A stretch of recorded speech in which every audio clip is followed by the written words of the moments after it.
Hello दोस्तों, नमस्कार। आपका स्वागत है आपके अपने चैनल हिंदी हब ऑफिशियल पर। तो आज हम दोस्तों करने वाले हैं अलंकार की प्रश्नोत्तरी। 3 से 4 प्रश्न आपके अलंकारों के आते हैं। जो जो अलंकार आपके आरपीएससी सेकंड ग्रेड में लगे हुए हैं उनकी हम ढंग से प्रश्नोत्तरी करने वाले हैं। इससे पहले मैंने आपको छंद की प्रश्नोत्तरी कराई थी। आशा करता हूं कि आपको पसंद आई होगी। जितने क्वेश्चन बन सके और भी यदि आप चाहेंगे तो छंद का द्वितीय पार्ट भी आ सकता है। आरपीएससी सेकंड ग्रेड की जितनी भी रचनाएं हैं वो मैंने आपको विद प्रश्नोत्तरी पढ़वा रखी है। तो आप जाकर के, यदि आपने नहीं पढ़ा है तो जाकर के देखिएगा। हर रचना के नाम से प्लेलिस्ट है वो बनी हुई है। आरपीएससी सेकंड ग्रेड 2026 स्नातक स्तरीय पाठ्यक्रम एमसीक्यू वाली गोदान की अलग से आषाढ़ का दिन 1 से। और एक बात मैं कहना चाहूँगा कि आप प्रश्नोत्तरी के भाग प्रथम को तो देख लेते हैं, लेकिन भाग द्वितीय पर उतना नहीं देखते हैं। तो जितने भी आपको मैंने पार्ट कराए हैं उन सबको आप देखिएगा, तभी आपकी जो रचना है वो पूर्ण रूपेण तैयार होगी और परीक्षा में आपका कोई भी प्रश्न है वो बाहर नहीं जाएगा, यदि आपने ढंग से हमारे साथ में पढ़ा है। तो चलिएगा शुरू करते हैं। अगली वीडियो आपको मिलती रहे, चैनल को सब्सक्राइब कर लें। पहला क्वेश्चन है दोस्तों, अलंकार के संबंध में असंगत कथन है। वर्णनीय रस की अनुकूलता के अनुसार वर्णों का बार बार व पास पास प्रयोग होने पर अनुप्रास अलंकार होता है। सार्थक अथवा निरर्थक भिन्न अर्थ वाले वर्ण समुदाय की क्रम से आवृत्ति को यमक कहते हैं। उपमेय व उपमान में भिन्नता होने पर भी साम्य स्थापन को उपमा कहते हैं। वक्ता द्वारा अन्य अभिप्राय से कथित वाक्य को काकू से जब श्रोता अन्य अर्थ कल्पित करे तो वहां संदेह अलंकार होता है। तो कोई बड़े बड़े दोस्तों क्वेश्चन हैं, ये 60 प्रश्न हम इस वीडियो में देखने वाले हैं। तो आप वीडियो को पॉज करके आराम से अपना उत्तर है वो दे सकते हैं, लेकिन मुझे तो अपनी लगभग 1 घंटे में ही आपको ये क्लास है वो तैयार करके देनी है। बताइएगा। तो देखिए, अलंकार के संबंध में दोस्तों, वर्णनीय रस की अनुकूलता के अनुसार वर्णों का बार बार और पास पास जब प्रयोग होता है, अनु माने पीछे पीछे, प्रास माने बिठाना, जब वर्णों को एक के बाद एक पीछे बिठाया जाता है लगातार एक क्रम में, तो वहां पर अनुप्रास अलंकार होता है। बिल्कुल सही बात है। सार्थक और निरर्थक भिन्न अर्थ वाले वर्ण समुदाय की क्रम से आवृत्ति को यमक कहते हैं, ये भी बात बिल्कुल सही है। यमक अलंकार में क्या होता है, 2 शब्द आते हैं, 2 या 3 भी आ सकते हैं, 4 भी आ सकते हैं, और उनमें कम से कम क्या है, अर्थ की भिन्नता होगी, चाहे वो सार्थक शब्द हों चाहे वो निरर्थक शब्द हों। ठीक है। इस प्रकार के उदाहरण हम देखेंगे कि भाई ये सार्थक यमक है, जैसे कनक कनकते सौगुनी, तो यहाँ कनक का दोनों का अर्थ है वो अलग अलग है, तो ये सार्थक हो जाएगा। कुछ इस प्रकार हैं, जैसे सभंग पद यमक वाले जो उदाहरण हैं उनमें निरर्थक अर्थ भी होते हैं जिनका कोई मतलब नहीं होता है, लेकिन ये शब्दालंकार है, शब्द पर मुख्य ध्यान होता है, इसलिए निरर्थक अर्थ वालों को भी यमक में ही गणना की जाती है। वर्ण समुदाय यानी वर्णों के समुदाय की शब्दों की क्रम से आवृत्ति को यमक कहते हैं। बिल्कुल सही बात है। उपमेय व उपमान में भिन्नता होने पर भी साम्य स्थापन को उपमा कहते हैं। उपमेय क्या कहा जाता है दोस्तों, जिसकी तुलना करी जाती है। उपमान जिससे तुलना करी जाती है। मुख उपमेय हो जाएगा, चंद्रमा है वो उपमान हो जाएगा, कमल है वो उपमान हो जाएगा। अब दोनों में भिन्नता है, चांद और मुख है वो सेम तो है नहीं, तो इसलिए दोनों में भिन्नता होने पर भी उपमा वही है जब समता करी जाती है, समानता स्थापित करी जाती है कि दोनों भिन्न हैं लेकिन दोनों सुंदर हैं, और इस सुंदरता के आधार पे, इस साधारण धर्म के आधार पे दोनों में क्या करी जा रही है, साम्यता स्थापित करी जा रही है, तो इसको क्या कह देंगे, उपमा अलंकार कह देंगे। वक्ता द्वारा अन्य अभिप्राय से कथित वाक्य को काकू से जब श्रोता अन्य अर्थ कल्पित करे तो वहां संदेह अलंकार होता है। नहीं दोस्तों, वहां पर होता है काकू वक्रोक्ति अलंकार होता है। हालांकि वक्रोक्ति अलंकार है वो आपके आरपीएससी सेकंड ग्रेड में नहीं लगा हुआ है, तो ये असिस्टेंट प्रोफेसर में है। तो ये दोस्तों यहाँ पर काकू वक्रोक्ति अलंकार हो गया। वक्रोक्ति के 2 भेद होते हैं, काकू वक्रोक्ति और एक श्लेष वक्रोक्ति। सुवरन को ढूंढत फिरे कवि कामी अरु चोर में अलंकार है। यमक, श्लेष, रूपक, वयण सगाई। बताइए।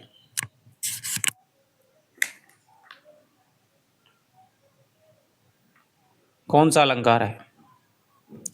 तो सुवरन को ढूंढत फिरे कवि कामी अरिचोर। तो यहाँ दोस्तों हमारा अलंकार हो जाएगा कौन सा? श्लेष अलंकार है वो हो जाएगा। हालांकि यूँ तो अनुप्रास भी हो सकता है, लेकिन हम दोस्तों मुख्य अलंकार को ध्यान में रख करके उसका उत्तर देंगे। ये नहीं कि कोई भी पंक्ति आई, कहीं हमें दो वर्ण, ये आपको विशेष रूप से ध्यान रखना है कि दो वर्ण हमें मिल गए तो हम उसमें अनुप्रास सीधे ठोक दें। अनुप्रास नहीं करना है, उसको मुख्य अलंकार जो सबसे प्रधान अलंकार उसमें होता है, हमें उसके हिसाब से उत्तर है वो देना है। इस तरह के प्रश्नों का संयोजन मैंने आपको इस वीडियो में भी किया है। तो देखिए, सुवरन को ढूंढत फिरे कवि कामी अरि चोर। सुवरन शब्द में यहाँ पर हो जाएगा दोस्तों श्लेष अलंकार हो जाएगा। कुछ शब्द ऐसे होते हैं जिनके एक से अधिक अर्थ निकलते हैं।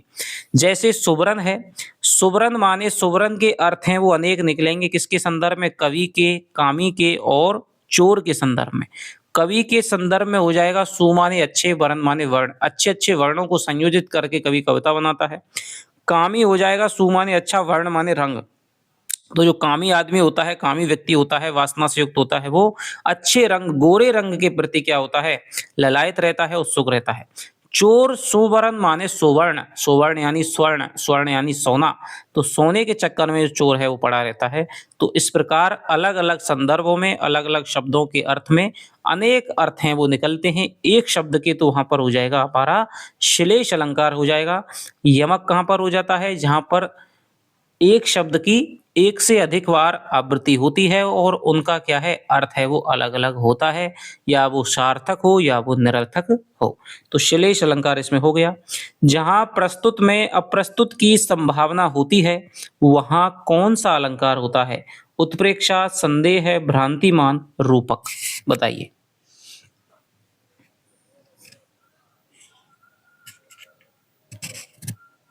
जहां प्रस्तुत में अप्रस्तुत की संभावना होती है वहां पर दोस्तों प्रस्तुत कहते हैं। प्रस्तुत यानी जो हमारे पास है। भाई हम मुख की तुलना चंद्रमा से कर रहे हैं, तो मुख तो हमारे पास है कि नहीं है? तो मुख को कह देंगे दोस्तों, क्या कह देंगे? प्रस्तुत कह देंगे। यानी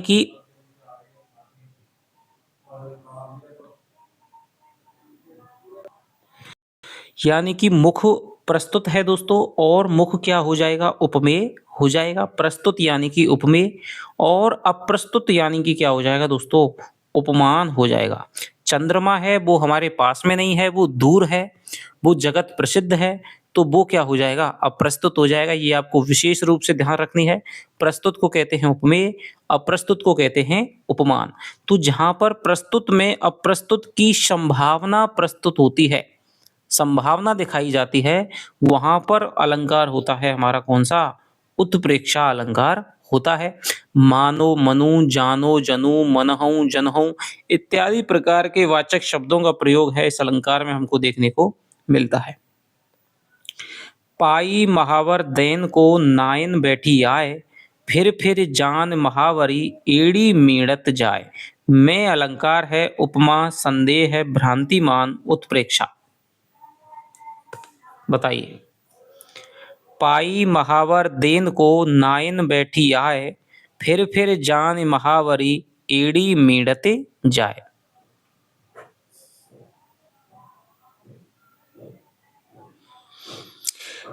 तो देखिए, ये बिहारी का दोस्तों बड़ा ही प्रसिद्ध उदाहरण है। और यहाँ पर देखिए क्या है कि जो नायन है वो महावर पैरों को रंगने के लिए नायिका के पास में आती है, लेकिन उसके पैरों की, उसकी एड़ी की लालियों को वो देख करके उनको क्या है? मीड़ने लगती है, उसको छुटाने लगती है, जिससे कि अगला जो महावर है वो लगा सके। तो यहाँ पर जो क्या है, उसको भ्रांति, लालिमा की क्या हो जाती है? उसको भ्रांति हो जाती है। लालिमा को देख करके उसको महावर के लगे होने की भ्रांति हो जाती है। तो यहाँ पर क्या है? भ्रांतिमान अलंकार हो जाएगा।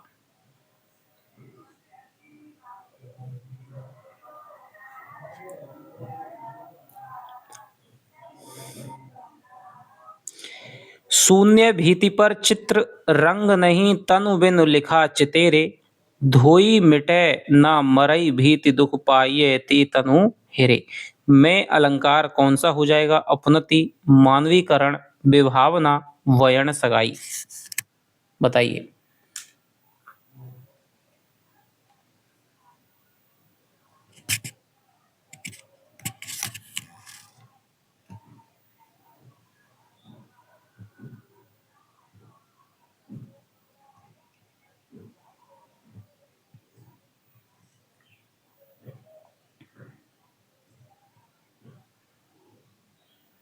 बताइए।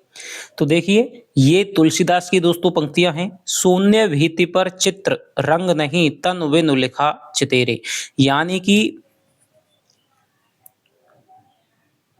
जो ईश्वर है, जो निराकार ईश्वर है, ठीक है, तनु बिनु माने बिना शरीर के जो ईश्वर है, वो ऐसा चित्रकार है कि उसने शून्य रूपी दीवार पर क्या करा है, बिना रंगों के ही इस जो दीवार है, बिना रंगों के क्या है, दीवार पर दुनिया रूपी जो चित्र है वो मिटा दिया, बना दिया है, और वो धोने पर भी क्या है, मिटता नहीं है, किसी भी प्रकार से छूटता नहीं है।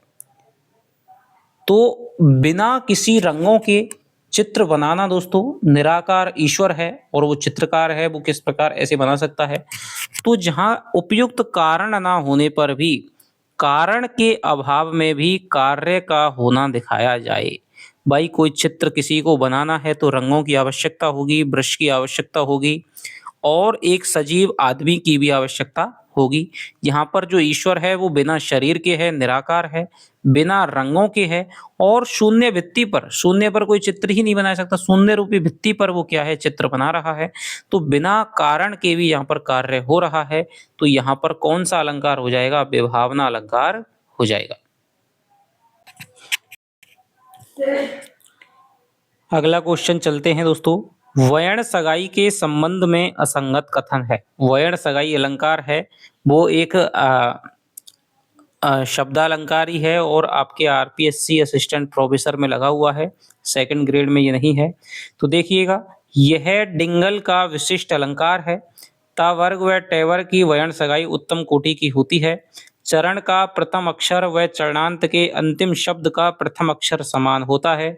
चरण के प्रथम शब्द के आदि वर्ण की आवृत्ति चरणांत शब्द के अंत में भी संभव है।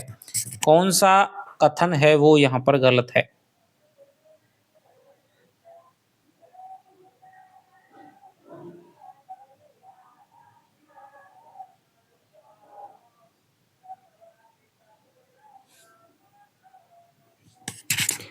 तो ये टवर्ग और जो टवर्ग की जो वर्ण सगाई है दोस्तों, ये उत्तम कोटि की नहीं होती है। तो यहाँ पर ये गलत हो जाएगा, बल्कि ये डिंगल का विशिष्ट अलंकार है, बिल्कुल सही है। चरण का प्रथम अर्थ में जैसे वर्ण अगाई, यहाँ पर जो पहला अक्षर है वह, और अंतिम मान लीजिए ये शब्द है, तो इसका जो पहला अक्षर है प्रथम, द्वितीय और अंत में, इस प्रकार से ये आना चाहिए, वह इस प्रकार होती है। तो ये इसका ऑप्शन हो जाएगा नंबर 2। उपमेय का निषेध कर उपमान की स्थापना करने वाला अलंकार है। रूपक, वक्रोक्ति, संदेह है, अपनति।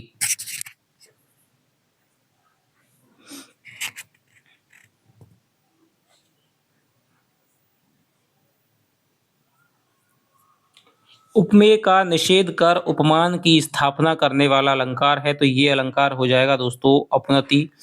कि जहां पर क्या है, उपमेय को क्या कर दिया जाता है, नकार दिया जाता है, और केवल उपमान की स्थापना कर दी जाती है। नकार का जो शब्द है वो इसमें जरूर आना दोस्तों चाहिए। कि जैसे यह मुख नहीं है, कि ये मुख नहीं है, ये तो चंद्रमा है, ठीक है। तो यहाँ पर जो अलंकार हो जाएगा वो कौन सा हो जाएगा, अपनति अलंकार हो जाएगा। जैसे राम की शक्ति पूजा में एक पंक्ति आती है कि गरजता चरण प्रांत पर सिंह नहीं वह सिंधु। कि जो राम जो पर्वत के चरण प्रांतों पर जो गरज रहा है वो तो क्या है, सिंह है, वो सिंधु यानी सागर नहीं है। तो यहाँ पर जब उपमेय का जब निषेध कर दिया जाता है कि ये मुख नहीं है, तो क्या है, चंद्रमा है, तो वहां पर अपनति अलंकार है वो होता है। नेत्र निमीलन करती मानो प्रकृति प्रबुद्ध लगी होने, जलद लहरियों की अंगड़ाई बार बार जाती सोने। में प्रमुख अलंकार है मानवीकरण, अपनति, भ्रांतिमान, श्लेष।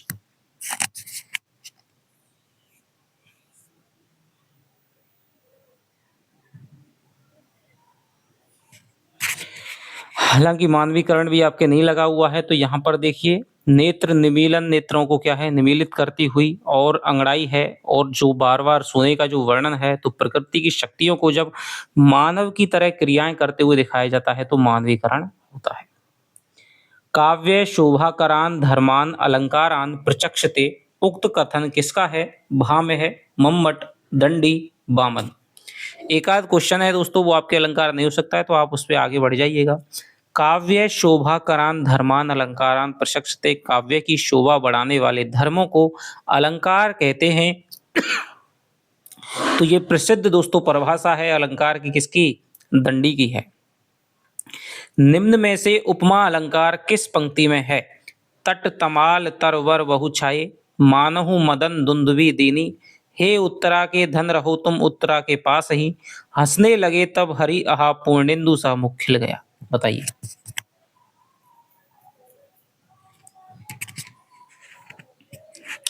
तो देखिएगा, उपमा अलंकार दोस्तों क्या है, हम देख चुके हैं कि जहां पर किसी दो चीजों में क्या है, समता स्थापित करी जाती है किसी ना किसी धर्म को लेकर के।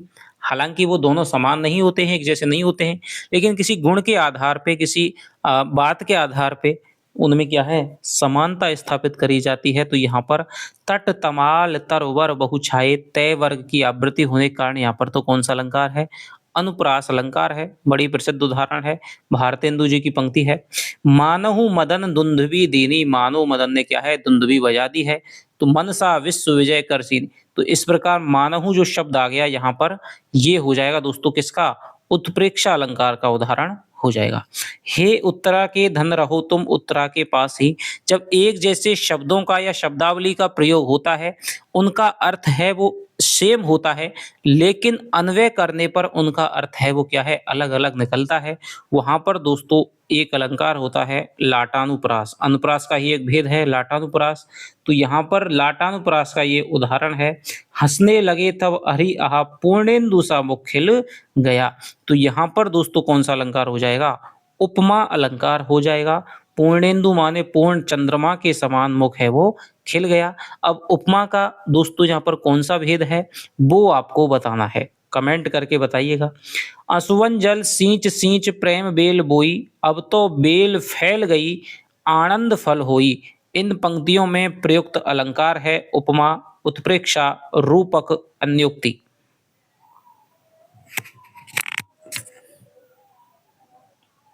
बताइए। तो देखिए, रूपक अलंकार यहाँ पर दोस्तों हो जाएगा, कैसे हो जाएगा कि आंसू रूपी जल से सींच करके मैंने प्रेम रूपी जो बेल है वो बोई है, और अब तो बेल है वो फैल गई है, और उसमें आनंद रूपी फल लगने लग गए हैं। रूपक अलंकार में ज्यादातर किसकी जो वाचक शब्द होता है, रूपी होता है, उसको छिपा दिया जाता है, और उपमेय पर उपमान का अभेद आरोप स्थापित कर दिया जाता है। दोनों में एक रूपता स्थापित कर दी जाती है।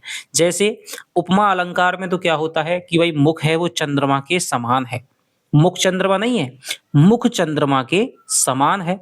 उत्प्रेक्षा में हो जाएगा कि मुख मानो चंद्रमा है, यानी संभावना बताई जा रही है कि संभावना हो सकती है। ठीक है, सबसे पहले तो उपमा हो जाएगी भाई मुख चंद्रमा के समान है, मानो मुख चंद्रमा है। ठीक है, और इससे भी अधिक रूपक में हो जाएगा दोस्तों कि मुख ही चंद्रमा है, मुख रूपी चंद्रमा, यानी पूरी तरह से एक कर दिया जाता है। उपमेय और उपमान की दूरी है वो क्रम से कम होती चलती है, उपमा में, उत्प्रेक्षा में, रूपक में। ठीक है, तो जहां पर संभावना दिखाई जाती है तो वहां पर तो उत्प्रेक्षा हो जाएगा। दोनों में केवल समता स्थापित करने की कोशिश करी जाती है, वहां पर उपमा हो जाएगा।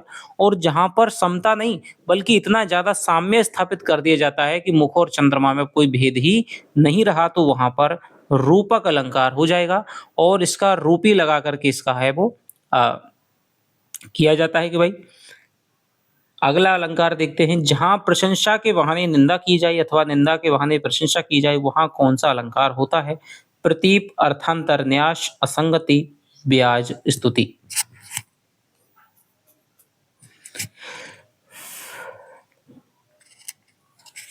तो देखिए यहां पर कौन सा अलंकार हो जाएगा? ब्याज स्तुति अलंकार हो जाएगा। ये आपके नहीं है। नीकी पे फीकी लगे बिन अवसर की बात, जैसे बरनत युद्ध में नहीं श्रृंगार सुहात। उपयुक्त पंक्तियों में प्रयुक्त अलंकार है अन्योक्ति, दृष्टांत, उदाहरण, उपमा।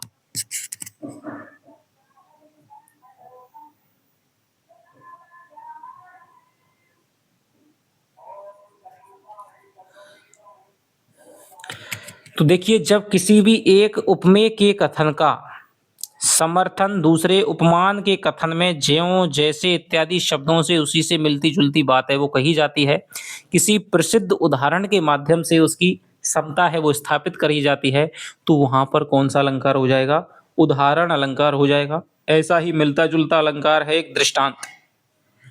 तो जहां पर तो दृष्टांत में क्या होता है? दृष्टांत में होता है कि जब कोई बात कही जाती है और उसी से मिलती जुलती जो बात कही जाती है और उसमें ज्यों जैसे इत्यादि शब्दों का प्रयोग है वो नहीं होना चाहिए, तो वहां पर तो क्या है, बिंब प्रतिबिंब का अभाव हो जाएगा। लेकिन हम कोई उदाहरण भी लिखते हैं तो लगाते हैं जैसे। तो जब जैसे लग रहा है, ज्यों लग रहा है, इस प्रकार का कोई लग रहा है, तो वहां पर क्या हो जाएगा? उदाहरण अलंकार है वो हो जाएगा। और कोई किसी प्रसिद्ध बात से किसी की तुलना करी जाती है, तो यहाँ पर हो जाएगा दोस्तों, जैसे वर्णत युद्ध में कि नीकी पे फीकी लगे बिन अवसर की बात, के जो बिना अवसर की बात है वो अच्छी होने पर भी क्या है? फीकी लगती है। जहां पर जो बात करनी चाहिए वो नहीं होती है तो वो बेकार की लगती है, चाहे कितनी भी बढ़िया बात हो। जैसे वर्णत युद्ध में, कि जिस प्रकार युद्ध के वर्णन में श्रृंगार है वो शोभा नहीं देता है। तो ये दोस्तों प्रयुक्त अलंकार हो जाएगा उदाहरण। निम्न में से विभावना अलंकार किस पंक्ति में है? तंत्री नाद कवित रस सरस राग रतिरंग, अनबूढ़े बूढ़े तेरे जे बूढ़े सब अंग, मुनि तापस जिनते दुख लहही, ते नरेश बिनु पावक दहही, अवधेश के बालक चार सदा तुलसी मन मंदिर में बिहरई, नल की अरु नल नीर की गति एक कर जोई, जे तो नीचो हवे चले ते तो ऊंचो हुई। बताइए।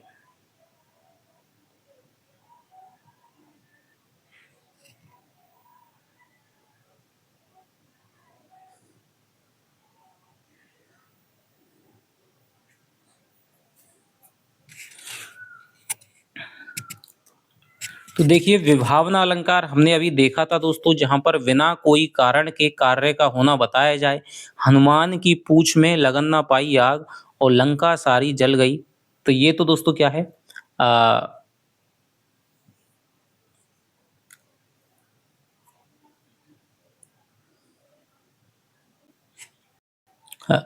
तो ये तो क्या है? उसका अलंकार है। किसका?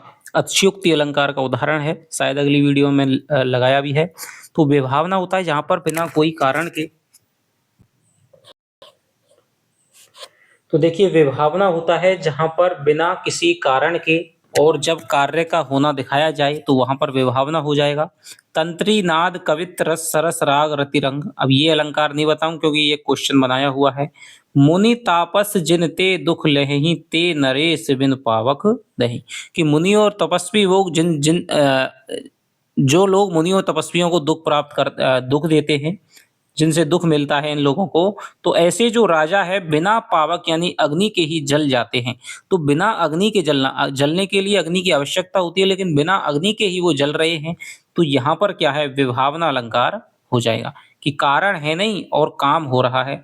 अवदेश के बालक चार सदा तुलसी मन मंदिर में बह रही, तो मन रूपी मंदिर में यहाँ पर दोस्तों रूपक अलंकार हो जाएगा। नल की अरु नल नीर की, ये भी शायद एक क्वेश्चन है। ठीक है, तो यहाँ पर हो गया हमारा दूसरे ऑप्शन में, ये हो गया कुछ, कौन सा अलंकार हो गया? विभावना अलंकार हो गया। तरनी तनुजा तट तमाल तरवर बहु छाए, झुके कूल सो जल परसन हित मनहु सुहाए। उक्त काव्यांश की दूसरी पंक्ति में कौन सा अलंकार है? यमक, दृष्टांत, श्लेष, उत्प्रेक्षा। बताइए। हाँ, तो देखिए दूसरी पंक्ति में यहाँ पर हो जाएगा दोस्तों कौन सा? झुके कूल सो जल पर सन हित मनहु सुहाए। तो यहाँ पर मनहु शब्द की आने से दोस्तों यहाँ पर कौन सा अलंकार हो जाएगा? उत्प्रेक्षा अलंकार हो जाएगा।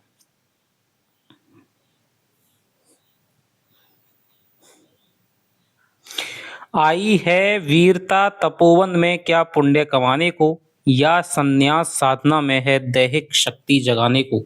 उक्त पंक्तियों में कौन सा अलंकार है? भ्रांतिमान, उत्प्रेक्षा, संदेह है, उदाहरण।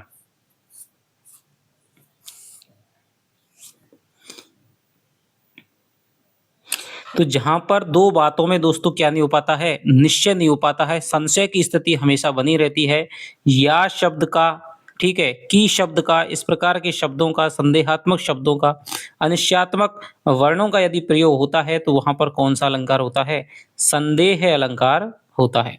तो आई है वीरता तपोवन में क्या पुण्य कमाने को, एक तो ये बात कह दी जा रही है, और या फिर संन्यास साधना में दैहिक शक्ति जगाने को, दो बातों में भी निश्चय नहीं है।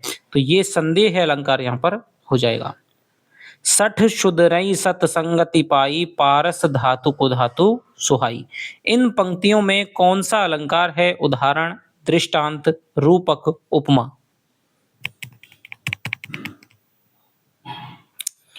शठ सुधरई यानी कि जो मूर्ख लोग हैं वो भी सत्संगति को पाकर के सुधर जाते हैं, जिस प्रकार पारस धातु है उसके स्पर्श से को धातु, लोह आदि धातु हैं वो क्या हो जाती हैं? निर्मल हो जाती हैं, शोभित हो जाती हैं। तो यहाँ पर हो जाएगा दोस्तों दृष्टांत अलंकार। अब यहाँ पर जैसे ज्यों इस प्रकार के शब्द होते तो ये कैसा हो जाता? उदाहरण अलंकार हो जाता। ये बात पहले कह दी गई है, उपमेय वाक्य है ये उपमान वाक्य है, इससे मिलती जुलती बात है, बिंब प्रतिबिंब की बात है, वो यहाँ पर कही गई है। तो यहाँ पर हो जाएगा दृष्टांत अलंकार। उदाहरण वाचक किसी भी शब्द का प्रयोग नहीं किया गया है, तो ये दृष्टांत अलंकार का प्रसिद्ध उदाहरण है। यों पर्दे की इज्जत परदेसी के हाथ बिकानी थी, पंक्ति में अलंकार है यमक, श्लेष, संदेह है, उपमा। बताइए। यों पर्दे की इज्जत परदेशी के हाथ बिकानी थी, तो पर्दे और देखिए परदेशी, पर्दे और परदेसी यानी कि यहाँ पर सभंग पद यमक अलंकार हो जाएगा। परदेसी में पर्दे आ रहा है, पर्दे आ रहा है, हालांकि इनका निरर्थक है, कोई भी अन्य अर्थ नहीं है, लेकिन ये परदेसी के संग है, इसलिए यहाँ पर क्या हो जाएगा? यमक अलंकार यहाँ पर हो जाएगा, चाहे तो सार्थक आए चाहे वो निरर्थक आए। भूषण विनुना विराजई कविता वनिता मित, पंक्ति में प्रमुख अलंकार है श्लेष, उपमा, रूपक, विरोधाभास।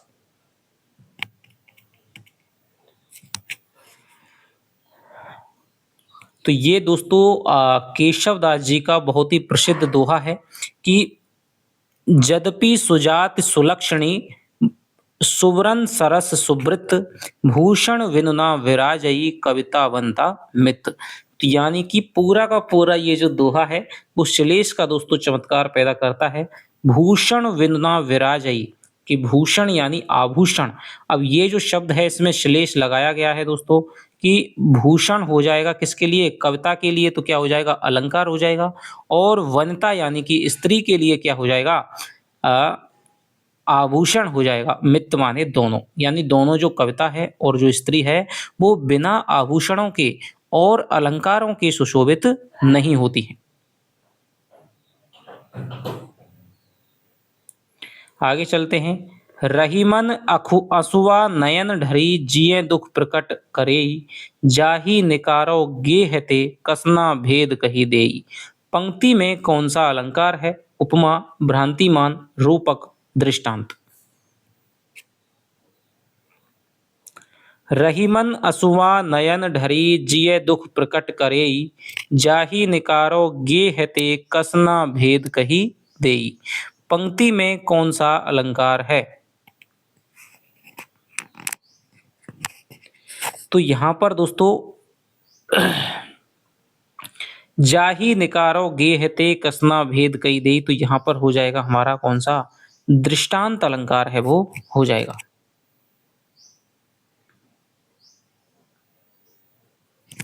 आगे चलते हैं। मेरी भव बाधा हरो, राधा नागर सोई, जा तन की झाई परे, श्याम हरित दुति होई में कौन सा अलंकार है? भ्रांतिमान, श्लेष, संदेह है, उपमा। बताइए। भ्रांतिमान, श्लेष, संदेह है और उपमा।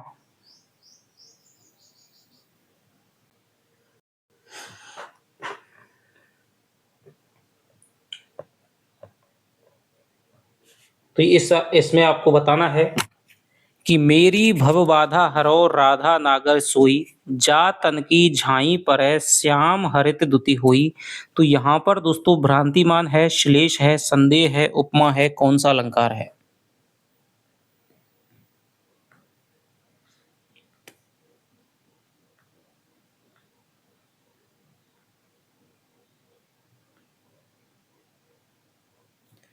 तो मेरी भवबाधा हरो, आप जानते हैं कि जा तन की झाई परै श्याम हरित दुति हुई।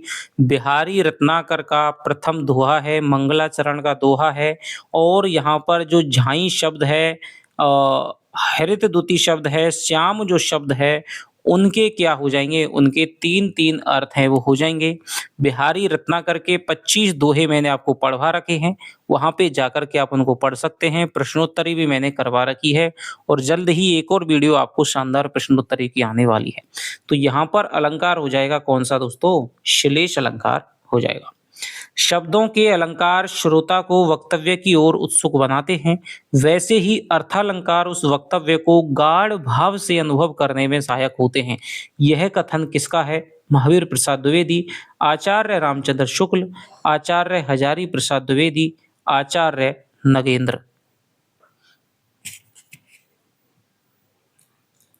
तो ये जो कथन है दोस्तों वो हो जाएगा हमारे आचार्य हजारी प्रसाद द्विवेदी का।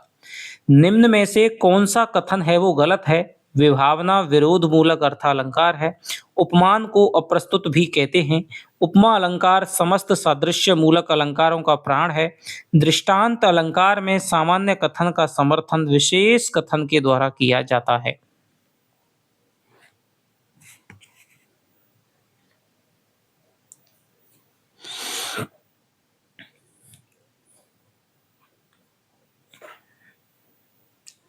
तो यहाँ पर देखिए विभावना है वो कौन सा अलंकार हो जाएगा, कई अलंकारों के 5 भेद भी हैं, जैसे असादृश्य मूलक, विरोध मूलक, गूढ़ार्थ प्रतीति, न्याय मूलक, इस प्रकार 5 वेद हैं। तो विभावना है दोस्तों, वो विभावना हो जाएगा, विरोध मूलक है और अर्थालंकार तो हो ही जाएगा। उपमा को, उपमान को भी हमने बताया, उपमान को क्या कहते हैं, अप्रस्तुत भी कहते हैं। उपमा अलंकार समस्त सादृश्य मूलक, सादृश्य मूलक है जहां पर किसी समानता के आधार पर तुलना करी जाती है, उन अलंकारों का प्राण है, बिल्कुल सही बात है। दृष्टांत अलंकार में सामान्य कथन का नहीं दोस्तों, काव्यलिंग अलंकार का लक्षण है सामान्य का विशेष से समर्थन करना, दृष्टांत का नहीं है। ठीक है, अगला चलते हैं, किस विकल्प में अलंकार और उसका उदाहरण सुमेलित नहीं है। भ्रांतिमान, जान श्याम को श्याम घन नाच उठे वन मोर, श्लेष बरिहारी नृपकूप की गुण बिन बूंद न देत, दृष्टांत सठ सुधरई सतसंगति पाई, पारस परस कुधातु सुहाई, उपमा मुख मयंक सो है सखी का मधुर वचन सविशेष।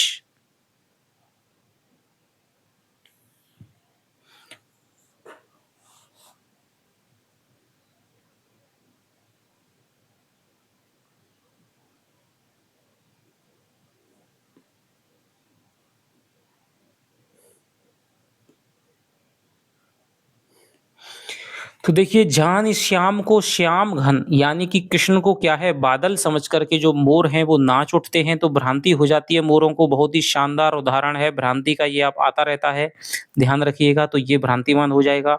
बलिहारी नृपकूप की गुण बिन बूंद ना देत, तो यहाँ पर राजा रूपी कुआं है उसकी बात कही गई है। गुण में, गुण शब्द में श्लेष हो जाएगा, और बूंद शब्द में भी क्या हो जाएगा, श्लेष हो जाएगा। गुण माने हो जाएगी रस्सी, और गुण माने जो मनुष्य के गुण होते हैं, अच्छे गुण होते हैं।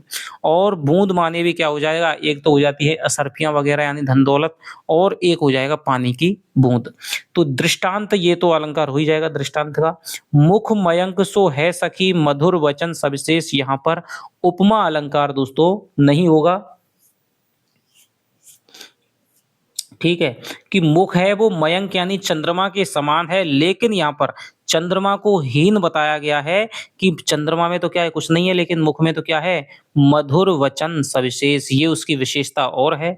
तो यहाँ पर उपमा अलंकार ना हो करके बल्कि कौन सा हो जाएगा, यहाँ पर हो जाएगा दोस्तों व्यतिरेक अलंकार हो जाएगा, कि जहाँ पर उपमेय को उपमान से उत्कृष्ट बता दिया जाता है और उसके समर्थन में कोई और बात है वो और कह दी जाती है, कि भाई चंद्रमा में तो दाग है, मुख में तो दाग नहीं है, इस प्रकार की बात है। चरण धरत चिंता करत भावत नींद न सोर, शुभ्रन को ढूंढे फिरे कभी कामी और चोर। पंक्तियों में कौन सा अलंकार मुख्य है, यमक, भ्रांतिमान, व्यतिरेक और श्लेष। तो हमने अभी देख लिया ऊपर, शुभ्रन शब्द के 3 अर्थ हैं, ये आपसे पूछे भी जा सकते हैं कौन सा अर्थ नहीं नहीं है। तो ये हो जाएगा दोस्तों श्लेष अलंकार। द्रग उर्जत टूटट कुटुम, जुरत चतुर चित प्रीत, परति गांठ दुर्जन हिय।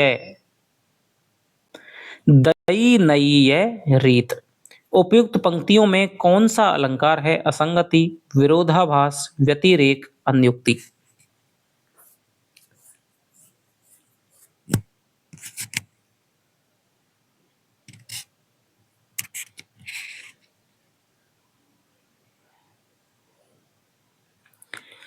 तो द्रग उर्झत टूटत कुटुम। तो ये जो दोस्तों उदाहरण है वो किसका है? बिहारी जी का उदाहरण है। और ये किस अलंकार का उदाहरण है? ये दोस्तों विरोधाभास अलंकार का प्रसिद्ध उदाहरण है कि जब द्रग उर्झत यानी कि द्रग यानी नेत्र हैं वो उलझ जाते हैं।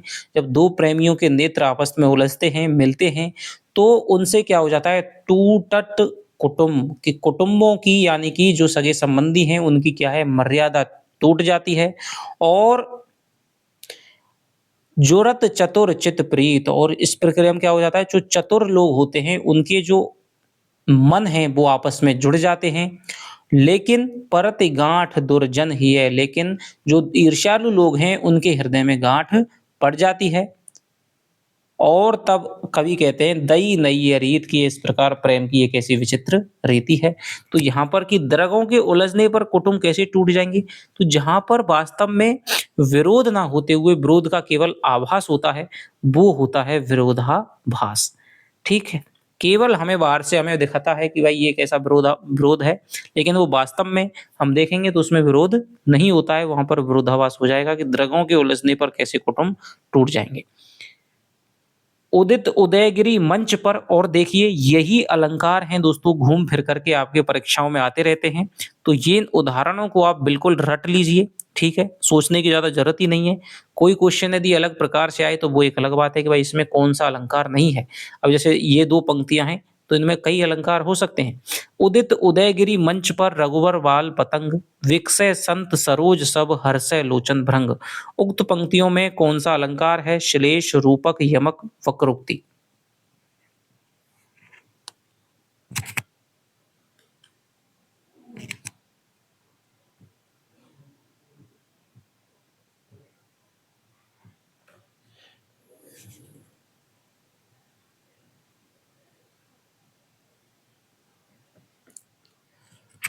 तो इसमें दोस्तों ये जो अलंकार है तो देखिए, उदित उदयगिरी रूपी मंच पर, उदित माने उदय होते हैं, उदयगिरी उदयाचल रूपी मंच पर रघुवर यानी राम रूपी बाल सूर्य उदित होते हैं।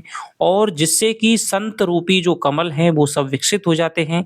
और हर्षय लोचन भृंग, और भौरे रूपी जो नेत्र हैं वो हर्षित हो जाते हैं। तो इसमें कौन सा अलंकार हो जाएगा? रूपक हो जाएगा। रूपक में हो जाएगा दोस्तों सांग रूपक अलंकार। वयन सगाई के विषय, वयन सगाई अलंकार विषय कौन सा कथन सही नहीं है? वयन सगाई की दृष्टि से सभी स्वर आपस में मित्र माने जाते हैं। वयन सगाई हेतु अल्प प्राण व उनके सहयोगी महाप्राण वर्णों का परस्पर प्रयोग निषिद्ध माना जाता है। वयन सगाई राजस्थानी चारण काव्य शैली की विशेषता है। वयन सगाई प्राय उसी वर्ण के पुनः प्रयोग द्वारा स्थापित की जाती है जो चरण के प्रथम शब्द के आदि में होता है।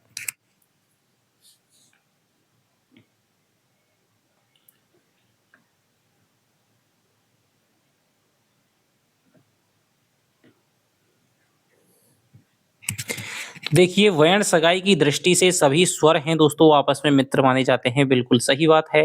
वयन सगाई हेतु अल्पप्राण और उनके सहयोगी महाप्राण वर्णों का परस्पर प्रयोग निषिद्ध नहीं माना जाता है दोस्तों। हो सकती है, लेकिन वो अधम कोटि की क्या है? वयन सगाई होती है। वयन सगाई चारण काव्य शैली की विशेषता है, बिल्कुल सही है। वयन सगाई यानी उसी वर्ण के पुनः प्रयोग द्वारा स्थापित होती है। जो प्रथम जो शब्द है उसका जो पहला अक्षर है, अंतिम जो शब्द है उसका जो पहला अक्षर है, ये सेम होने चाहिए। यहाँ पर मध्य में भी आ सकता है और अंत में भी आ सकता है, इस प्रकार ये होता है। तो यहाँ पर जो उत्तर हो जाएगा ये है जो गलत हो जाएगा दोस्तों, प्रयोग है वो निषिद्ध नहीं माना जाता है। उपमा अलंकार के संबंध में कौन सा कथन सही नहीं है? उपमेय और उपमान में पूर्ण साम्य होना अत्यावश्यक है। इसमें सादृश्य या गुण साम्य के आधार पर उपमेय और उपमान में समता स्थापित की जाती है। उपमा में दो पदार्थों में साधर्म्य रहने पर भी वैधर्म्य के तत्व विद्यमान रह सकते हैं। जिस गुण के कारण उपमेय और उपमान में साम्य स्थापना हो उसे साधारण धर्म कहते हैं।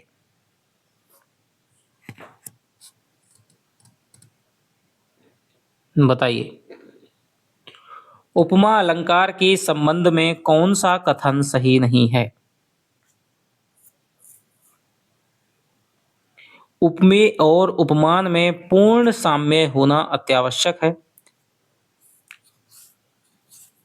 तो यहीं पर दोस्तों ये जो कथन है वो गलत हो जाएगा। जब पूर्ण साम्य हो जाएगा फिर तो वो रूपक अलंकार ही हो जाएगा। पूर्ण साम्य नहीं, किसी गुण की समानता हो सकती है और उसी के आधार पर उनमें तुलना करी जाती है। इनमें सादृश्य या गुण साम्य के आधार पर उपमेय उपमान में समता स्थापित की जाती है, बिल्कुल सही बात है। उपमा में दो पदार्थों में साधर्म्य रहने पर भी वैधर्म्य के तत्व विद्यमान रह सकते हैं। जैसे मुख है, मान लीजिए वो सुंदर है, चंद्रमा भी सुंदर है, लेकिन चंद्रमा चमकता है, मुख नहीं इतना चमकता है। चंद्रमा में दाग है, मुख में दाग नहीं। कई ऐसे तत्व हैं जिनके आधार पे उनमें, चंद्रमा तो क्या है, एक ग्रह है, मुख सजीव प्राणी। इस प्रकार उसमें वैधर्म्य के तत्व हैं वो भी विद्यमान रह सकते हैं।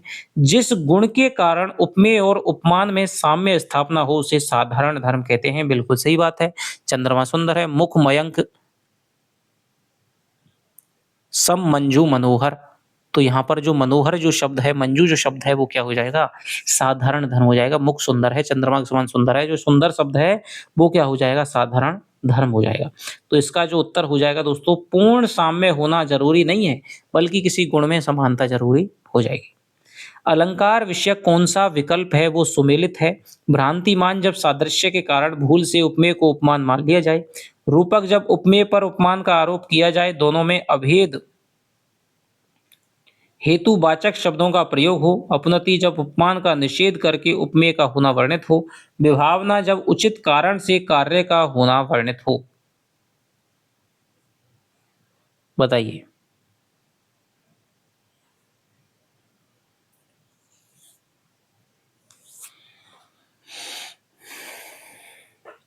तो देखिए, जब सादृश्य के कारण भूल से उपमेय को क्या मान लिया जाए, उपमान मान लिया जाए। यानी कि जैसे हमने सुना था कि जान श्याम को श्याम घन, नाच उठे वन मोर। कि जब कृष्ण को देख करके, जबकि कृष्ण की श्यामता की तुलना बादलों के रंग से करी जाएगी, लेकिन वहां पर जो मोर हैं वो उपमेय को क्या समझ लेते हैं, भूल से उपमान समझ लेते हैं। ठीक है। तो वहां पर क्या हो जाएगा, भ्रांति हो जाती है। तो वहां पर कौन सा हो जाएगा, हंसनी मोती चुग रही, ओस बिंदु चुग रही हंसनी मोती उनको जान। ये भी भ्रांतिमान का बड़ा ही प्रसिद्ध उदाहरण है कि जब बूंद को क्या मान लिया गया है, मोती मान लिया गया है। बूंद की तुलना है वो मोतियों से की जाती है। तो बूंद को जब मोती यानी उपमेय को क्या मान लिया जाता है, उपमान मान लिया जाता है। ये बात बिल्कुल सही है। जब उपमेय पर उपमान का आरोप किया जाए, नहीं दोस्तों, जब उपमान पर उपमेय का आरोप करके दोनों में अभेद स्थापित कर दिया जाए और वाचक शब्दों का प्रयोग तो इसमें नहीं होगा, तो वहां पर रूपक अलंकार होता है, ये गलत है। अपनति जब उपमान का निषेध करके उपमेय का होना वर्णित हो, नहीं, जहां पर उपमेय का निषेध करके क्या हो जाएगा, उपमान का होना वर्णित हो जाएगा, वहां पर क्या हो जाएगा, अपनति अलंकार हो जाएगा। और जब उचित कारण से कार्य नहीं, जब उचित कारण ना होने पर भी कार्य दिखाया जाए, वहां पर विभावना हो जाएगा। और जहां पर कारण है फिर भी कार्य नहीं हो रहा है, वहां पर एक अलंकार होता है, उसे कहते हैं विशेषोक्ति अलंकार। विशेषोक्ति कहां पर होता है, जहां पर जैसे कि भाई पानी बिच मीन प्यासी। ठीक है। मेरे एक गाना है कि मेरे नैना सावन भादो, फिर भी मेरा मन प्यासा। कि यानी कारण है, सब कुछ है, प्यास बुझाने के लिए सब चीज है, लेकिन फिर भी क्या है, कार्य नहीं हो रहा है, वहां पर होता है विशेषोक्ति। और जहां कारण नहीं है वहां पर कार्य हो रहा है, वहां पर हो जाएगा विभावना अलंकार। तो विभावना अलंकार आपके कोर्स में लगा हुआ है, अपनति भी है, रूपक भ्रांतिमान चारों हैं। ठीक है। उचित कारण तो ये गलत हो जाएगा, तो इसमें एक ही ऑप्शन सही हो जाएगा, भ्रांतिमान वाला है, कि जब भूल से उपमेय को उपमान मान लिया जाए। बिन घनश्याम धाम धाम ब्रजमंडल में, ऊधो नित बसती बहार बरसा की है। इन पंक्तियों में अलंकार है विभावना, भ्रांतिमान, उत्प्रेक्षा, संदेह है। कौन सा अलंकार हो जाएगा, तो देखिए, बिन घन श्याम धाम धाम ब्रजमंडल में, ऊधो नित बसती बहार बरसा की है। तो यहाँ पर क्या है, बिना घनश्याम के, बिना बादलों के ब्रजमंडल में क्या हो जाती है, वर्षा की बहार है वो दिखाई दे रही है। तो यहाँ पर भी कौन सा अलंकार हो जाएगा, विभावना अलंकार है वो हो जाएगा। तो पर वारो उर्वशी सुनि राधिके सुजान, तू मोहन के उर्वशी हवै उर्वशी समान। पंक्तियों में मुख्य अलंकार कौन सा है, यमक अलंकार, विरोधाभास, रूपक, असंगति। बताइए। देखिए, एक बात मैं आपको बताना चाहूँगा, कुछ अलंकार भले ही आपके कोर्स में नहीं है, जैसे दृष्टांत हुआ, मान लीजिए उदाहरण हुआ, आप काकू वक्रोक्ति हुआ, लेकिन जब आप किसी रचना में पढ़ रहे हैं और वहाँ पर यदि कोई अलंकार आ जाता है, तो उससे वहाँ पर क्वेश्चन बन सकता है कि इस पंक्तियों के बारे में कौन-सा असंगत नहीं है। अब वहाँ पर यदि दृष्टांत आ गया, उदाहरण आ गया, वक्रोक्ति आ गया, ठीक है? कोई और अलंकार ऐसा आ गया और वहाँ पर आप नहीं जानते उसको, तो ये मानवीकरण आ गया। तो इस प्रकार ये छोटे-मोटे अलंकार हैं जिनकी थोड़ी बहुत जानकारी आपको होना आवश्यक है। तो आप प्रत्येक क्वेश्चन को जहाँ पर इस प्रकार की बातें हैं, ऐसे क्वेश्चनों का मैंने संयोजन नहीं किया है। विशेषोक्ति हो गया, अर्थांतरन्यास हो गया, अपनत और अनन्वय हो गया, ठीक है? बहुत सारे ऐसे अलंकार हैं जो कोई काम के नहीं है। तो मुख्य-मुख्य अलंकारों का ही मैंने 1, 2, 4 क्वेश्चन ऐसे हैं जो आपके सिलेबस में नहीं है, लेकिन फिर भी आपको जानकारी होनी आवश्यक है, क्योंकि वहाँ से कहीं न कहीं पेपर में क्वेश्चन आ सकता है। आप ये नहीं कह सकते कि भाई ये हमारा क्यों आ गया, ये तो हमारे सिलेबस में है ही नहीं। ठीक है? तो "त्यों पर वारो उर्वशी सुनि राधकी सुजान", अब ये है वो बिहारी सस्सई का दोहा है। वो तो कह देगा बिहारी सस्सई से मैंने लिया गया है, कोई और अलंकार हो सकता है। तो पंक्तियों में मुख्य अलंकार कौन-सा है? कामायनी का श्रद्धा सर्ग है, वो आपका लगा हुआ है, तो वहाँ पर से कोई क्वेश्चन बन सकता है। तो यहाँ पर जो अलंकार हो जाएगा, वो हो जाएगा आपके यमक अलंकार। उर्वशी कि तुझ पर मैं क्या करता हूँ, उर्वशी को बार देता हूँ, इंद्र की जो अप्सरा है या कि स्वर्गलोक की, और राध के सुजान, तू मोहन के ओर में बसी हुई है, उर्वशी नाम का एक आभूषण, ठीक है? तीन बेर खाती थी वे तीन बेर खाती है, इस पंक्ति में कौन सा अलंकार है बताइएगा? श्लेष, यमक, उत्प्रेक्षा, विभावना। काफ़ी लंबी वीडियो दोस्तों बनने वाली है, अलंकारों में ज़्यादा समझाने का रहता है थोड़ा सिस्टम। तो देखिए, तीन बेर खाती थी वे तीन बेर खाती है, भूषण का प्रसिद्ध छंद है।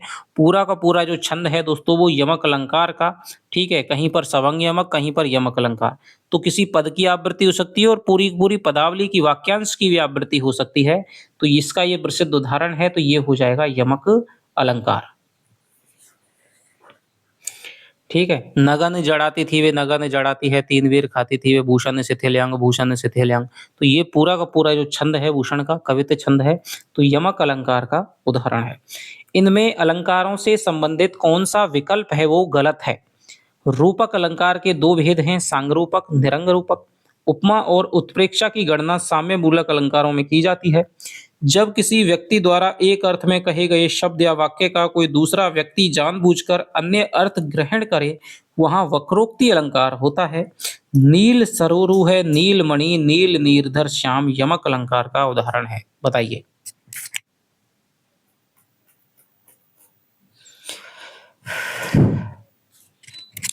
तो देखिए, यहाँ पर हमें बताना है गलत विकल्प। रूपक अलंकार के भेद हैं। अब यहाँ पर ये नहीं बताया कि 2 भेद हैं, 3 भेद हैं।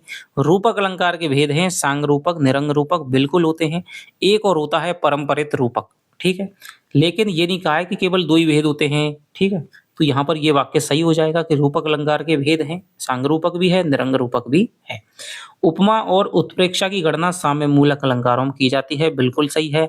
उपमा हो गया, उत्प्रेक्षा हो गया, प्रतीप हो गया, व्यतिरेक हो गया, ठीक है? ये क्या है? साम्य मूलक अलंकार है, यहाँ पर क्षमता स्थापित की जाती है।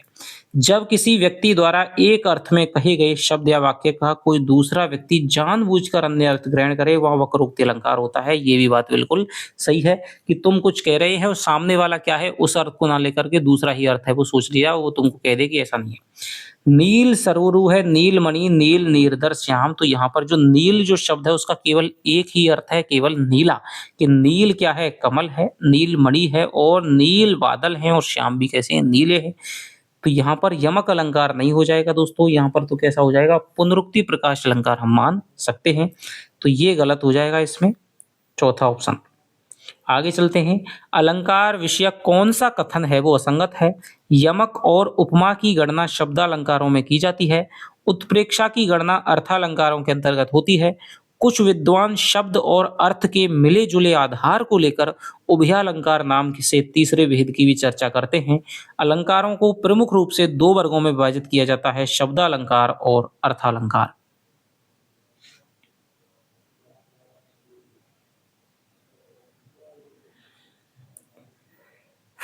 तो देखिए पहला ही ऑप्शन यहाँ पर हमारा गलत हो जाएगा। यमक तो दोस्तों शब्दालंकार है और उपमा है वो हमारा कैसा है, अर्थालंकार है, तो यहाँ पर नहीं होगा। उत्प्रेक्षा है वो अर्थालंकार है, बिल्कुल सही है। कुछ विद्वान उभयालंकार की बात करते हैं, बिल्कुल सही बात है। प्रमुख रूप से दो भेद हैं, शब्दालंकार और अर्थालंकार। जैसे वक्रोक्ति अलंकार है वो शब्दालंकार भी है और श्लेष अलंकार है वो शब्दालंकार भी है। संकर है, संसृष्टि है, इस प्रकार के अलंकार हैं वो शब्द में भी है और अर्थ में भी हो जाएंगे। तो यहाँ पर हो जाएगा बिल्कुल सही है, पहला ऑप्शन है वो गलत हो जाएगा। अलंकारों की परिभाषा से संबंधित कौन सा विकल्प सही नहीं है? जहां किसी वर्ण या वर्ण समूह का एकाधिक बार प्रयोग किया जाए वहां अनुप्रास अलंकार होता है। जहां उपमेय में उपमान की संभावना या कल्पना कर ली जाए वहां पर उत्प्रेक्षा अलंकार होता है। जहां उपमेय की उपमान से तुलना की जाए वहां उपमा अलंकार, उपमा है दोस्तों, उपमा अलंकार होता है। जहां एक ही बार प्रयुक्त अर्थ के एकाधिक अर्थ ग्रहण किए जाएं वहां यमक अलंकार होता है।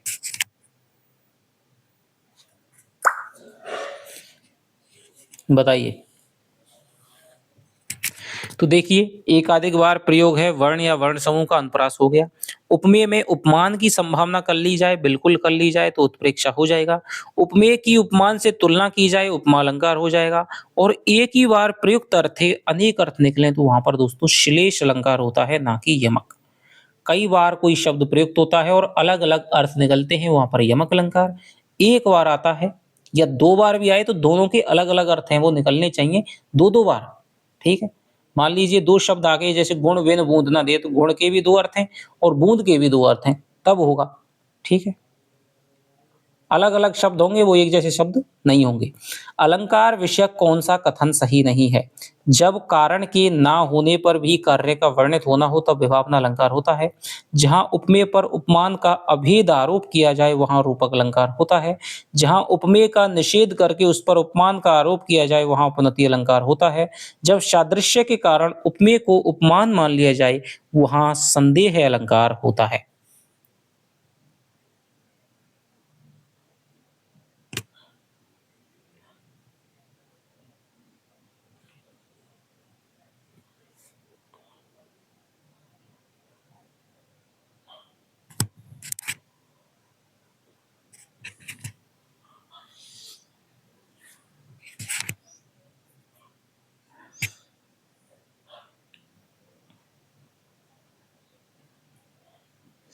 तो देखिए जब कारण के ना होने पर भी कार्य है विभावना अलंकार हो जाएगा, बिल्कुल राइट आंसर है। ठीक है, उपमेय पर उपमान का अभेद आरोप किया जाएगा वहां पर बिल्कुल सही बात है। ठीक है, वाचक शब्दों का कोई भी प्रयोग नहीं होगा। जहां उपमेय का निषेध करके उस पर उपमान का आरोप किया जाए, उपमेय का निषेध हो गया, उपमान का आरोप हो गया, वहां पर क्या उपनति अलंकार है, बिल्कुल सही बात है। सादृश्य के कारण उपमेय को उपमान मान लिया जाए तो भ्रांतिमान अलंकार होगा। वर्ण सगाई के संबंध में असंगत है, श्रृंगार रस की रचना में यह अलंकार अनिवार्यता होता है। ध्यान रखना वर्ण सगाई भी आपके लिए इसलिए मैंने डाला है क्योंकि आपके पाठ्यक्रम में वीर सत्सई लगी हुई है और वीर सत्सई सूर्यबल विसरण दोस्तों भर भर के वर्ण सगाई अलंकार वहां पर रखा गया है। तो कोई भी दोहा दे करके आपको दे सकता है कि भाई निम्न दोहे के संबंध में कौन सा कथन असंगत है। नंबर एक वर्ण सगाई अलंकार की प्रधानता है, इस प्रकार ऐसे दे सकता है। तो आप ध्यान रखना, इसीलिए मैंने आपको वर्ण सगाई है वो डाला है। श्रृंगार रस की रचना में यह अलंकार अनिवार्यतः होता है। चारणी काव्य में छंद का प्रयोग बहुत अधिक हुआ है। वर्ण सगाई शब्दालंकार है, इसमें चरणों के प्रथम और अंतिम शब्द के प्रथम वर्ण प्राय समान होते हैं। बताइए। तो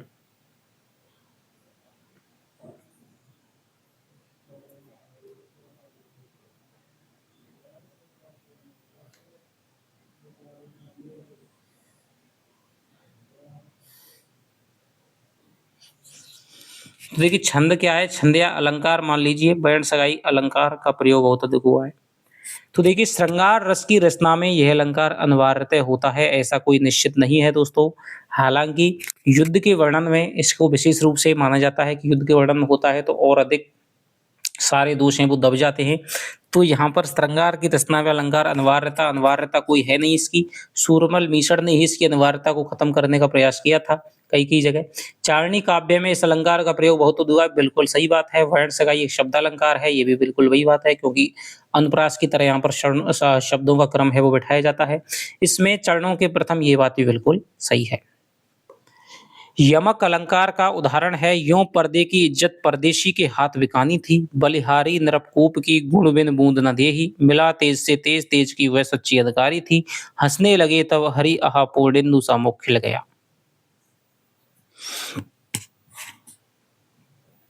तो देखिए, पर्दे की इज्जत हमने अभी देखा था, सभंग यमक अलंकार का उदाहरण है, बिल्कुल सही बात है। ये दोस्तों श्लेष का उदाहरण है, बिल्कुल सही बात है। मिला तेज से तेज तेज की वह सच्ची अधिकारी थी, ये हमारा दोस्तों किसका है, लाटानुप्रास का उदाहरण है। और हंसने लगे तब हरि आह पूर्णेन्दु सा मुख खुल गया, यहाँ पर उपमा अलंकार का ये उदाहरण है। कौन सी उपमा है, उपमा का कौन सा भेद है, वो आप कमेंट में करके बताएंगे दोस्तों। उपमा अलंकार की विशेषताओं के संबंध में असंगत है। इसमें उपमेय और उपमान में साम्य स्थापन किया जाता है। उपमेय और उपमान में साधर्म्य रहने पर भी वैधर्म्य के तत्व विद्यमान रहते हैं। सादृश्य विधान के लिए जिन शब्दों का प्रयोग किया जाता है उन्हें साधारण धर्म कहते हैं। जिस वस्तु का साम्य अन्य वस्तु के साथ स्थापित किया जाए उसे उपमेय कहते हैं। बताइए।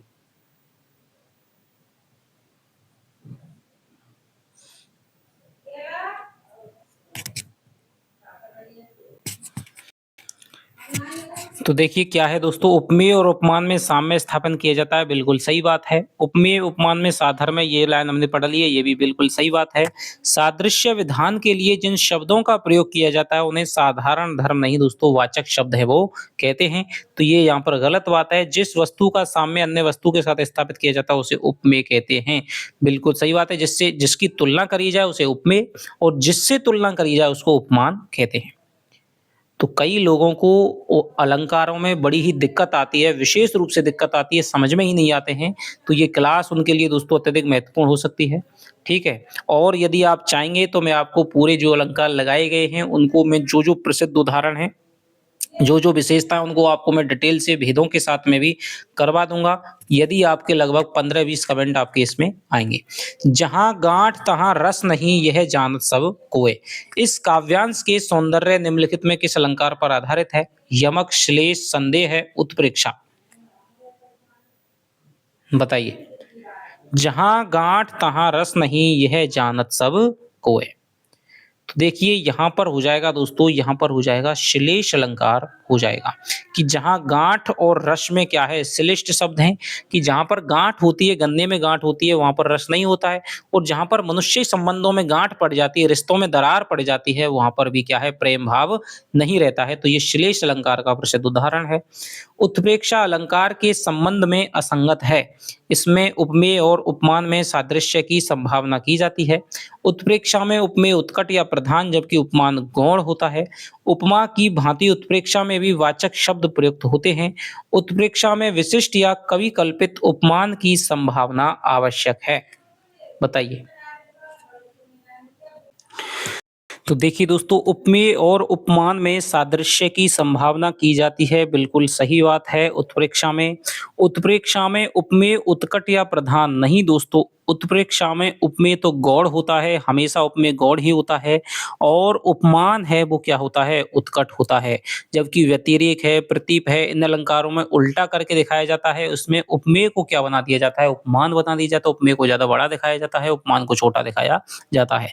तो यहाँ पर ये गलत हो जाएगा। उपमा की भांति उत्प्रेक्षा में भी जानो, जनु, मानो, मनु इस प्रकार के वाचक शब्द हैं वो होते हैं। उत्प्रेक्षा में विशिष्ट या कवि कल्पित उपमान की संभावना आवश्यक है, बिल्कुल सही बात है, ठीक है। किस अलंकार में उपमेय में उपमान का अभेद आरोप किया जाता है? उपमा अलंकार, उदाहरण श्लेष, रूपक। तो ये दोस्तों उपमेय में उपमान का अभेद आरोप रूपक अलंकार हो जाएगा। जगत जनायो जिहि सकल, सो हरि जान्यो नाही, ज्यों आँखिन सब देखिए, आँख न देखी जाही। कि जिस ईश्वर ने पूरा जगत है वो सृष्टि की है, वो हरि ही तुमने जाना नहीं है। जिस प्रकार आंखों से तुम सारी दुनिया को देख सकते हो लेकिन आंखों से अपनी आंखों को नहीं देख सकते हो। उक्त पंक्तियों में कौन सा अलंकार है? दृष्टांत, रूपक, उत्प्रेक्षा, उदाहरण।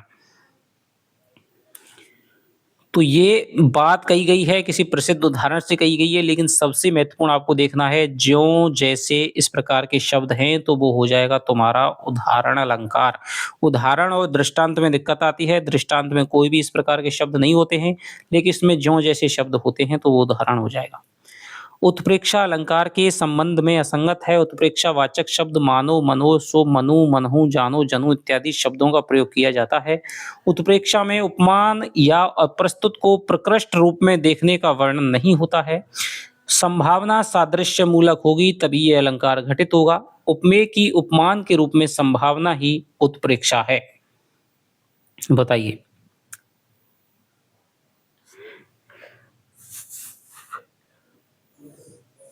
तो देखिए ये सारे जो शब्द हैं वाचक शब्दों के रूप में आएंगे, बिल्कुल सही बात है। उत्प्रेक्षा में उपमान या प्रस्तुत को प्रकृष्ट रूप में देखने का वर्णन नहीं दोस्तों, प्रकृष्ट रूप में देखने का वर्णन होता है। ठीक है, उपमान हमेशा क्या होता है, उत्कृष्ट होता है। संभावना सादृश्य मूलक हो, क्योंकि उत्प्रेक्षा है वो सादृश्य मूलक अलंकार है, तुलना वाला अलंकार है, तभी अलंकार घटित होगा। बिल्कुल बात है। आप ऐसा नहीं कि साहब पहाड़ से किसी के मुख की तुलना कर दे, क्या सुंदरता देखोगी, कोई मतलब नहीं है। ठीक है, पहाड़ से किसी की आदमी की वलिष्ठता का, किसी के बड़प्पन का, बड़े होने का तुम क्या कर सकते हो, तुलना कर सकते हो कि पहाड़ से उसकी क्या है, धीरता है, किसी गुण की तुलना कर सकते हो। लेकिन संभावना क्या है, सादृश्य मूलक होनी जरूरी है। उपमेय की उपमान में संभावना उत्प्रेक्षा, बिल्कुल सही बात है। दूसरा ऑप्शन है वो गलत हो जाएगा। उपमा अलंकार के संबंध में असंगत है।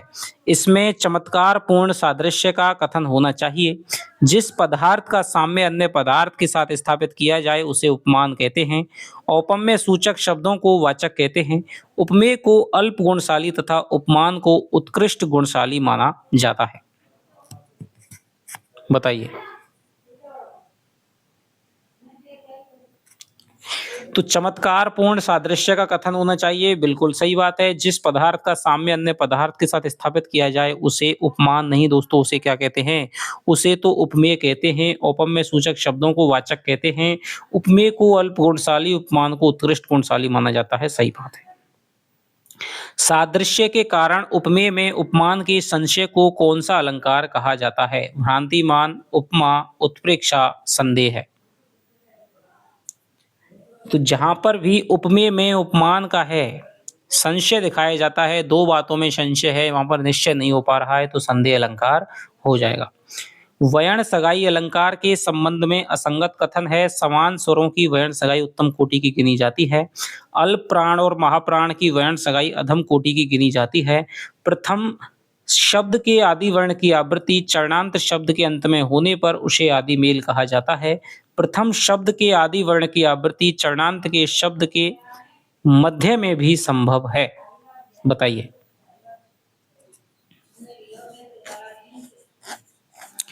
देखिए समान स्वरों की जो वर्ण सगाई है वो उत्तम कोटि की, तीन प्रकार की, उत्तम कोटि, मध्यम कोटि और अधम कोटि की वर्ण सगाई मानी जाती है। तो उत्तम कोटि की है, समान स्वर जब आएंगे तो उत्तम कोटि की वर्ण सगाई हो जाएगी।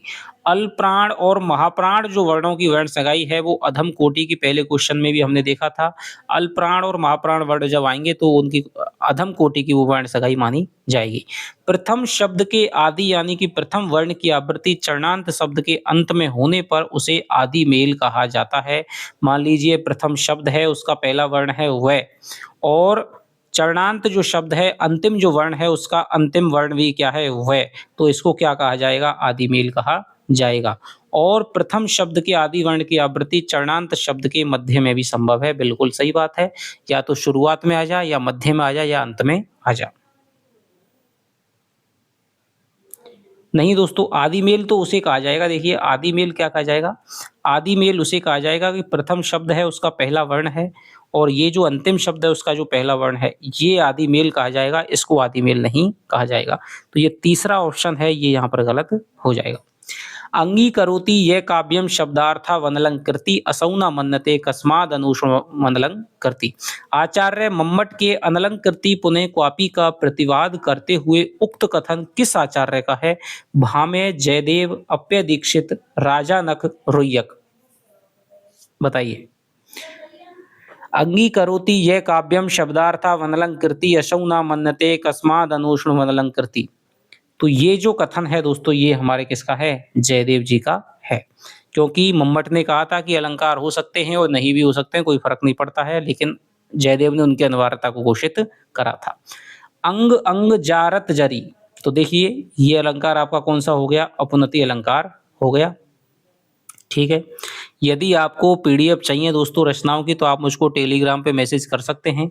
एक आध दिन में टेलीग्राम है वो चालू हो जाएगा।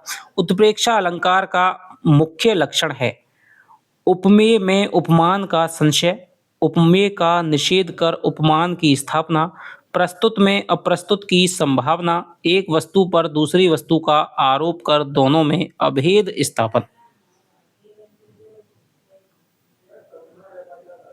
बताइए।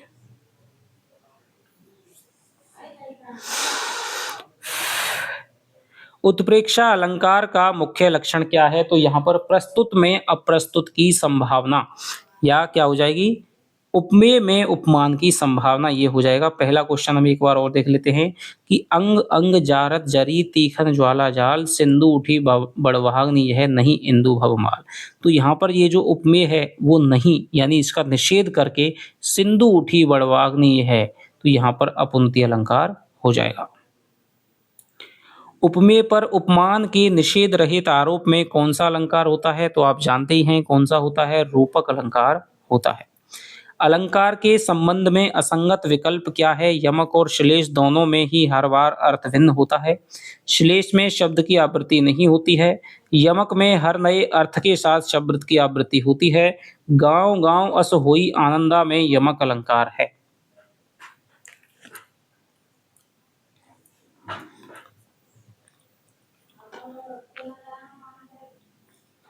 तो देखिए यमक और श्लेष दोनों में ही हर बार क्या है दोस्तों, अर्थ है वो भिन्न होता है।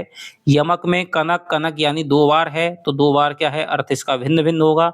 श्लेष में भी यदि कोई शब्द होगा, मान लीजिए दो बार आ गया, तीन बार आ गया, मान लीजिए उर्वशी उर्वशी, ये तो यमक हो गया। और कोई शब्द है वो तीन चार बार आ गया तो तीनों चार, जैसे श्याम हरित राधा नागरी सोई और जा तन की झाई पर है श्याम हरिद्युति हुई। तो श्याम के भी, झाई के भी, हरिद्युति के भी अलग अलग अर्थ हैं, हर बार क्या है अर्थ भिन्न होता है। तो ये बात बिल्कुल सही है। श्लेष में शब्दों की आवृत्ति नहीं होती है, बिल्कुल सही बात है, बल्कि एक ही शब्द के अनेक अर्थ निकलते हैं। यमक में हर नए अर्थ के साथ शब्द की आवृत्ति होती है, बिल्कुल सही बात है।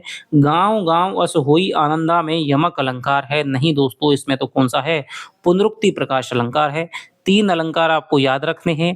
नंबर एक हो जाएगा यमक, नंबर दो हो जाएगा पुनरुक्ति प्रकाश, नंबर जे हो जाएगा कौन सा, वीप्सा अलंकार। तो ये बहुत ज्यादा पूछे जाते हैं। तो देखिए जब दो शब्दों की आवृत्ति हो, कनक कनक ते सौ गुनी, तो यहाँ पर दो शब्दों की आवृत्ति हो रही है, उर्वशी उर्वशी उर्वशी हो रही है, लेकिन प्रत्येक का अर्थ है वो अलग अलग है। तो वहां पर कौन सा अलंकार हो जाएगा, वहां पर यमक अलंकार है। दो शब्दों की आवृत्ति हो रही है, अर्थ बिल्कुल सेम है, कोई लेना देना नहीं है। मधुर मधुर मेरे दीपक जल, ठीक है। नील नील सरोवर नीलमणि नील नीरदर श्याम, तो इसमें एक ही शब्द की आवृत्ति है, एक ही बार इसका अर्थ है, तो ये हो जाएगा पुनरुक्ति प्रकाश, ठीक है।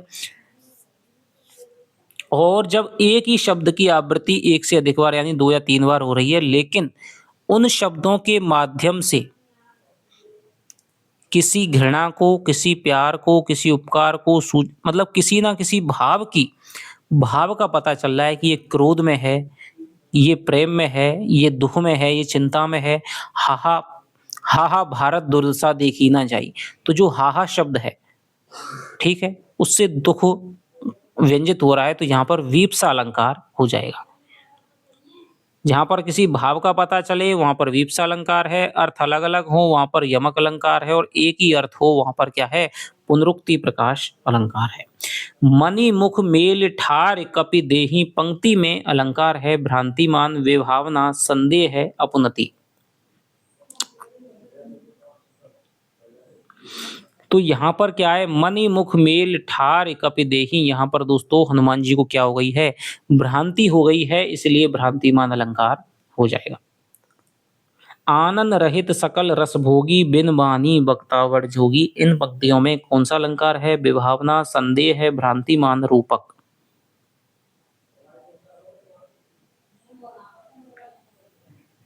बताइए। आनंद रहित सकल रस भोगी यानी कि बिना आनंद के ही क्या है, कर विनु कर्म करई विधि नाना, ठीक है। तो ये वाला उदाहरण है, आनंद रहित की बिना मुख के ही वो सारे रसों का भोग करता है, निराकार ब्रह्म के बारे में तुलसीदास जी बता रहे हो। बिना बाकी वाणी के ही, बिना वाणी के क्या है, वो बड़ा ही क्या है, वक्ता है। तो ये विभावना अलंकार यहाँ पर हो जाएगा। यमक अलंकार के संबंध में असंगत विकल्प है। इसमें वर्णों का आवर्तन पूर्व क्रम से नहीं होता है। इसमें भिन्नार्थक सार्थक वर्ण समूह की आवृत्ति होती है। इसमें स्वर व्यंजन समुदाय या वर्ण संघात की आवृत्ति होती है। अर्थ वैषम्य इसका आवश्यक तत्व है। बताओ।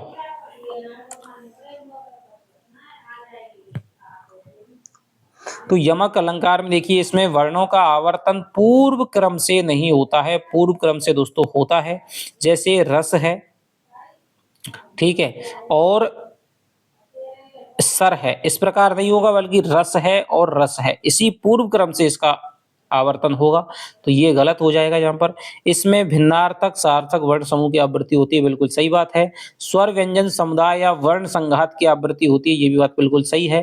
अर्थ वैषम्य इसका आवश्यक तत्व है, ये भी बात बिल्कुल सही है। पहला ऑप्शन गलत हो जाएगा। शशि सो उज्जवल तीय वतन, पल्लव सो मृदुपान, इस पंक्ति में कौन सा अलंकार है? उत्प्रेक्षा, उपमा, पुनति, रूपक। बताइए। शशि सो उज्ज्वल तीय वदन, पल्लव सो मृदुपान, इस पंक्ति में कौन सा अलंकार है? तो यहाँ पर शशि के समान उज्ज्वल है उसका बदन, यानी कि उसका मुख। तो यहाँ पर क्या है? उपमा अलंकार यहाँ पर हो जाएगा। अगला है, वेसर मोती दुति झलक पर, अधर पर जान आन, पट पहुंचती चूनो समझ नारी निपट अयान। प्रस्तुत पद में अलंकार है असंगति, भ्रांतिमान, विरोधाभास, विभावना। बताइए। इन उदाहरणों को भी आप रट लेंगे तो मैं कह रहा हूं आपका दोस्तों 99% आपके जो अलंकार के जो क्वेश्चन हैं वो आपके सही जाएंगे। यही उदाहरण हैं जो सबसे इम्पोर्टेंट हैं, बार बार यही आते रहते हैं, इनकी ही आप बार बार प्रैक्टिस करिए, ठीक है। इनको याद रखिए कि इसमें ये अलंकार है, इसमें ये अलंकार है, आपके पल्ले ही नहीं पड़ता है कुछ तरह से, तो ठीक है। तो देखिए, वेसर मोती, बेसर होता है नाक में पहने जाने वाला एक आभूषण है, और उसमें मोती लगा हुआ है, उसकी जो झलक है, उसकी जो चमक की झलक है, उसकी जो परछाई है, वो दोस्तों उसके नायिका के होठों पर आकर के पड़ती है, और नायिका के होठों पर क्या है, उसको वो क्या है, पट पहुंचती यानी कपड़े से पहुंचती है, चूना समझ, उसकी जो आवा है वो सफेद रंग की होती है, सफेद रंग का चूना होता है, पान में चूना वगैरह खाते हैं, तो उसको वो चूना समझ करके क्या है, निपट अज्ञानी जो नारी है वो उसको पहुंचना लगती है, यानी उसको भ्रांति हो जाती है किसकी? चूने की बूंद की। तो यहाँ पर ही हो जाएगा भ्रांतिमान अलंकार हो जाएगा। यह काया है या शेष उसी की छाया, क्षण भर उनकी कुछ नहीं समझ में आया। पंक्तियों में निहित अलंकार है भ्रांतिमान, विरोधाभास, अपनति, संदेह है। बताइए। यह काया है या शेष उसी की छाया, क्षण भर उनकी कुछ नहीं समझ में आया, तो इनमें जो अलंकार हो जाएगा दोस्तों कौन सा हो जाएगा? संदेह अलंकार हो जाएगा। तो देखिए, यह काया है, या शब्द हो गया, की शब्द हो गया, इस प्रकार शब्दों का प्रयोग होता है। वृंदावन बिहरत फिरे राधा नंद किशोर, नीरद यामिनी जान संग डोले बोले मोर। यहाँ किस अलंकार का प्रयोग हुआ है? उपमा, संदेह, उदाहरण, भ्रांतिमान। बताइए। तो राधा नंद किशोर हैं, वो वृंदावन में डोलते फिरते हैं, और जो मोर हैं वो क्या है, बादलों की यानी काली रात्रि जान करके, बादलों की ऋतु जान करके क्या है, बोलने लगते हैं। तो यहाँ पर क्या है, भ्रांतिमान अलंकार हो जाएगा। तो ये आपके दोस्तों 60 प्रश्न रहे। आशा करता हूँ कि आपको प्रश्नोत्तरी पसंद आई होगी। यदि आपको आई है तो हमारी मेहनत को एक बार लाइक करिएगा, और अगली वीडियो किस पे चाहते हैं, इसको आप मैं डिटेल से पढ़वाना चाहते हैं तो ये आप कमेंट करिएगा। जितने कमेंट आएंगे उस समय उस हिसाब से मैं कोशिश करूंगा आपको पढ़वाने की। तो चलिए, आपसे मिलता हूं मैं अगली वीडियो में, तब तक के लिए दोस्तों बाय बाय, जय हिंद, जय भारत।